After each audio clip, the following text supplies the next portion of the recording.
When I listed my old microwave on Facebook Marketplace, all I wanted was to make some space in my apartment.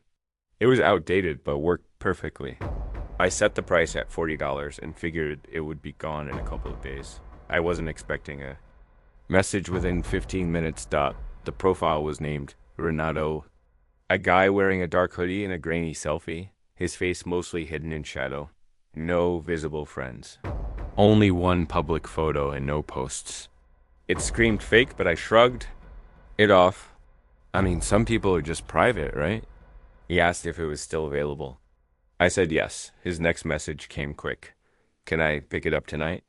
I paused. It was already 9:30 p.m. Kind of late.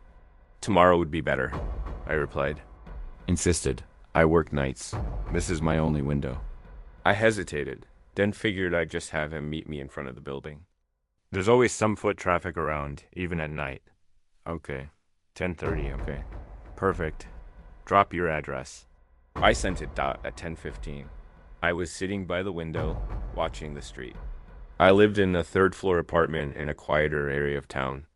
Not sketchy, just still at 10:40. I hadn't heard anything. I messaged, "You close?" He replied instantly, "Outside." I looked out the window, but I didn't see a car. That was the first real moment I felt something was off. Where exactly? I typed no reply.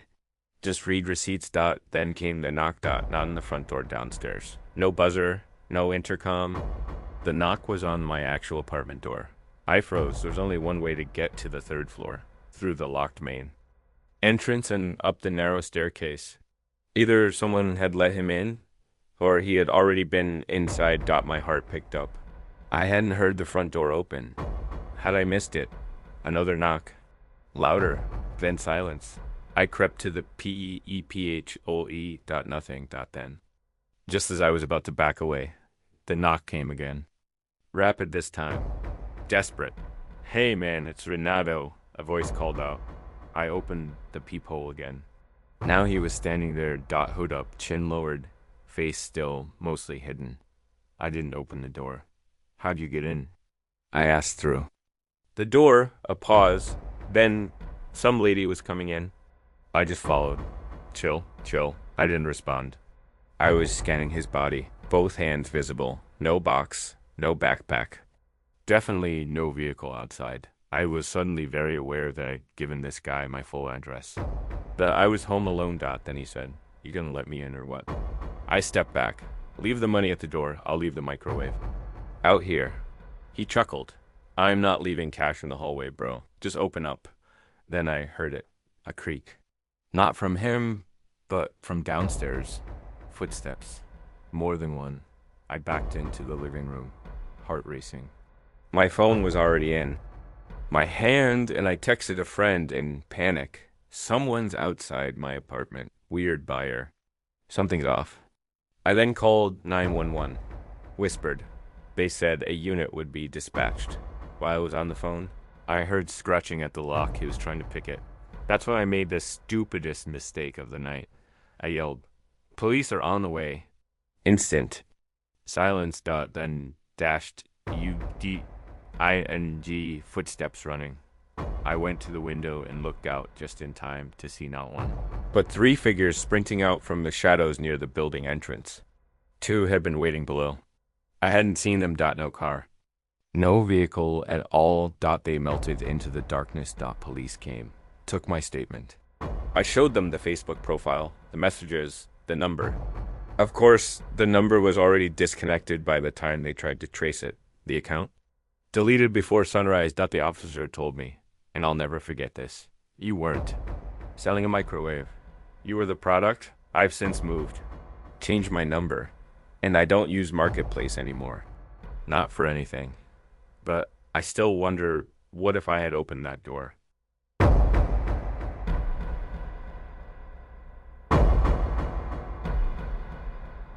I've always loved old things. I grew up in a house where my mom collected antique furniture and vintage decor. So when I moved into my first house, I wanted to give it the same cozy, rustic feel. That's how I ended up on Facebook Marketplace. Late one Saturday night, Scrolling through listings while drinking wine and listening to some jazz, I came across this beautiful ornate mirror, the kind with a gold frame, like something out of a 19th century mansion. The listing said, antique mirror, $50. Must go tonight. $50? For something like that. Seemed too good to be true. The seller's name was Linda D, and her profile looked fine. A few posts about cats and gardening. A couple of selfies that were clearly taken years apart. Her location was just 20 minutes away in a neighborhood I didn't know well. I messaged her. She responded immediately. Yes, it's still available. I need it gone tonight. Can you come? I asked if tomorrow was okay. She insisted. No, moving out. Tonight only, please. I'll be honest, I hesitated. It was already 10 p.m. and the mirror looked large. But something about it, maybe. The price, maybe the urgency, pulled me in. Sure, I replied. Send me the address. She sent me a pin. I grabbed my coat and keys, figuring I'd be back in under an hour. I didn't even tell anyone where I was going. Her house was in a pocket of older homes, mostly 1960s builds, close together, street lamps few and far between. The driveway had 2 cars, both covered in frost, and no lights were on in the house. Except a faint orange glow in one upstairs window. I parked on the street. The house felt dead. No sound, no movement. Just a front door with a small porch light flickering like it needed a bulb change 5 years ago. I rang the bell. No answer. I knocked. Still nothing. Ray, as I was about to walk back to the car, the door opened. Not all the way. Just enough for someone to peek through. It was a woman. Late 50s, maybe. Wild hair. Wide eyes. No makeup. She looked like she hadn't slept in days. You're here for the mirror? She asked, her voice barely above a whisper. Yeah, I said, smiling awkwardly. She opened the door fully, and I caught a better look at her. She was barefoot and wearing an oversized robe. Something about her felt off. Not dangerous. J-U-S-T unraveling. It's in the basement, she said.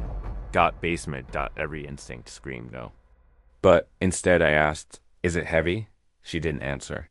Just turned and walked away, leaving the door open. I stood in the foyer. The house was musty and cold, like it hadn't been lived in for a while.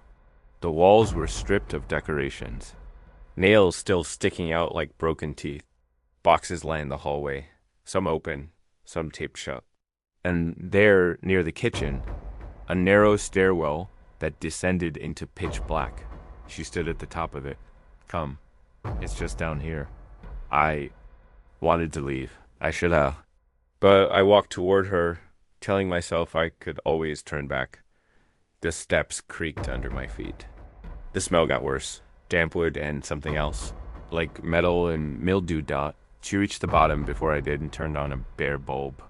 It flickered to life, revealing a small basement packed with clutter. Old furniture, boxes, some broken. Picture frames, and there, leaning against the far wall, the mirror. It was even more beautiful in person. 8 feet tall, maybe 4 feet wide, with a thick gold frame carved with roses and vines. The glass had that old ripple effect, like it wasn't flat. It made your reflection look slightly distorted. I stepped toward it. The woman didn't move. It's $50, right? I asked. Glancing at her. She nodded, but said nothing. Can I Venmo you? I asked. She finally spoke. Cash only. Of course. I had 100 in my wallet, so I handed her one of the 50s. She folded it into her robe without counting it. I looked at the mirror again. That's when I noticed something. My reflection wasn't moving. I froze. In the glass. I was staring back at myself, but the figure wasn't mimicking me. It stood motionless, just gazing forward. I blinked and stepped back. The reflection blinked 2 seconds later. I whipped around. The woman was gone. I was alone in the basement. Hello? Nothing. I turned back to the mirror. My reflection, or whatever it was still there. Same pose, same face. Just not mine. Then it smiled. My actual face was frozen in confusion. But the thing in the mirror, it grinned like it knew something I didn't. I grabbed the side of the mirror, tilted it, trying to catch a different angle. For a second, my real reflection returned. Just me, wide-eyed, sweating. But then, just as suddenly, the glass rippled, and the other version was back, still smiling, from upstairs. I heard the front door slam. Then, footsteps. Heavy ones. Multiple. I didn't wait. I grabbed the mirror, or tried to. It was far heavier than it looked. I managed to tip it forward enough to crack the frame on the concrete. The glass didn't shatter, but it distorted, like a pond that had just been disturbed. Behind me, I heard voices. Low. Male. I darted. To the stairs, heart hammering. Upstairs, the hallway was empty again. I sprinted to the front door. Still open. But now the porch light was off. I ran to my car. As I pulled away. I looked back. The woman was standing at the front window, staring at me, in the dim street light, her reflection in the glass. Wasn't hers. It was mine, and it was still smiling. Later that night, I checked the marketplace listing again. It was gone. I tried to search for Linda D, but the profile had vanished. Not deactivated, deleted. I posted about it in a local forum. No one had heard of her. A few people joked I had met a ghost. I didn't laugh. About a week later, I woke up one morning to a knock on the door. No one was there, but leaning against the railing on my front porch. Was a mirror. Crack. And in the reflection, smiling. I don't live in that house anymore, but I never sold that mirror because I never touched it again.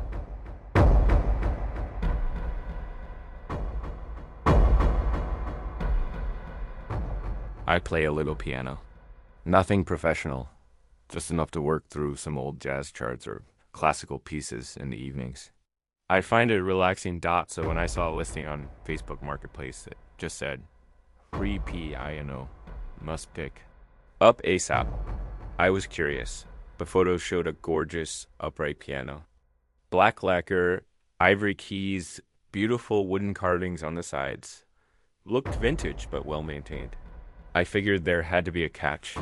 Maybe it didn't play anymore. But the description just said, moving, can't take it with me. First come, first served. No delivery. The profile looked normal. A woman named Carrie. Young, mid-30s maybe. Family photos, a dog, posts about concerts. The listing was only an hour old. I messaged her. Still available? She replied within minutes. Yes, come get it tonight if you can. Someone already flaked. That should have been a red flag. But I was excited. A piano like that could easily be worth a few grand. And it was free. She sent me her address. The house was about 40 minutes from where I lived. A rural area just outside the city. I figured I'd bring a friend along to help lift it. So I texted my buddy Caleb, who owed me a few favors. He groaned about it, but said yes, we got. There around 9 p.m., the house was not what I expected. It looked abandoned. Paint peeling, shutters hanging crooked, a few bags of trash piled near the porch. We double-checked the address. This was it. I messaged her again. No answer. Then the porch light flicked on. The door opened, and a woman stepped out. She looked different from her pictures. Older, maybe. Worn. Her hair was tied back messily, and she had a cigarette dangling from her fingers. You here for the piano? She asked. Yeah, I messaged you. She didn't respond. Just turned and walked back inside, leaving the door open. Caleb and I exchanged a look. Sketchy. He muttered. We stepped inside. The house was mostly empty. Some furniture here and there, but most of the rooms were bare. The walls were scuffed and stained. The air smelled like mold and ash. The piano was in the front room, exactly like the pictures. Glossy black finish. Keys intact. No scratches, but something felt wrong. I can't explain it exactly. It was like the air got heavier as we stepped closer. The room felt colder. The shadows stretched just a little too long. Carrie stood by the door, smoking, watching. I sat at the piano and played a few notes. The sound was beautiful. Crisp, clear, perfectly tuned. Why are you giving it away? I asked. She shrugged. It came with the house. I don't play. And I'm leaving soon. You said someone flaked? She nodded. They came to pick it up. Then left. Fast. Didn't say why. Caleb shot me a look again. I ignored it. Is it super heavy? I asked. She walked away without answering. We heard her go upstairs. Footsteps thudding lightly above. We shrugged and got to work. We had a dolly and straps in the truck. Took us about 20 minutes to get the thing prepped and wheeled out. It was heavier than hell, but not impossible. As we rolled it across the porch. I looked up .ke. Ara was standing at the upstairs window, watching. No expression. No wave, just watching. Back at my house, we set the piano. Up in my living room. I tipped Caleb $20 and promised him pizza next time. It sat there like a centerpiece. Gorgeous. Regal. I couldn't believe it had been free. Around 2 a.m., I couldn't sleep. So I went downstairs and played for a bit. Soft. Jazz. Something mellow. As soon as my fingers hit the keys, I felt calm. Like the house itself settled into silence. Like the world around me was listening. I played for maybe 30 minutes. Then I stood up, yawned, and turned to go back upstairs. But something caught my eye. Reflection in the piano's glossy finish. Behind me, standing in the dark corner of the room, was a woman. Tall, pale, wearing something torn and gray. I spun around. No one was there. I turned back. Still reflected. Then the reflection smiled. But I didn't. Over the next few days, things got weird. Every night, around 2:30 a.m., I'd hear faint music coming from downstairs. Always the same melody. Soft, delicate, beautiful, and wrong. I recorded it once, played it back. But the sound wasn't music. It was static. Like radio interference. I stopped playing the piano after that. Tried to ignore it. Then one morning, I found something new. A note, folded neatly and resting on the piano keys. It wasn't there the night before. The handwriting was shaky, almost childlike. It said, "I'm still here." That night, I slept with the lights on. A week passed. I tried to convince myself I was being paranoid. Maybe the old house was just settling. Maybe my mind was making connections where there weren't any. Then Caleb called me. He sounded freaked out. "Dude, I'd been having dreams," he said, "about that piano." He went on to describe the same woman I'd seen. Gray dress, pale face, always standing in corners, watching. Last night, he said, she was sitting on the bench, playing something. When I woke up, I could still hear it. I didn't tell him what I'd seen. Or the note. I just said we needed to get rid of it. We decided to haul it to the dump. Problem was when we tried to move it again. We couldn't. It was like it had grown roots. The dolly wouldn't fit underneath anymore. The wheels refused to roll. It was stuck. We pushed, shoved, strained, nothing. Then I opened the lid. Inside the strings, tucked between the hammers, was another note. "You took me. I'm yours now." That night, I heard the music again. Only this time, I wasn't alone. I saw her, just for a second, standing at the top of the stairs. Head tilted. Watching. I tried everything. I called a priest. He laughed. I listed the piano on Marketplace. Again, no bites. I even offered it for free, just like Carrie had. One guy said he'd come pick it up. He messaged me when he was outside, then drove off and blocked me. I finally messaged Ker. No response. Her profile was gone, just like the others. The piano is still in my house. I don't play it anymore. But sometimes late at night, I hear the music, and sometimes it hears me back.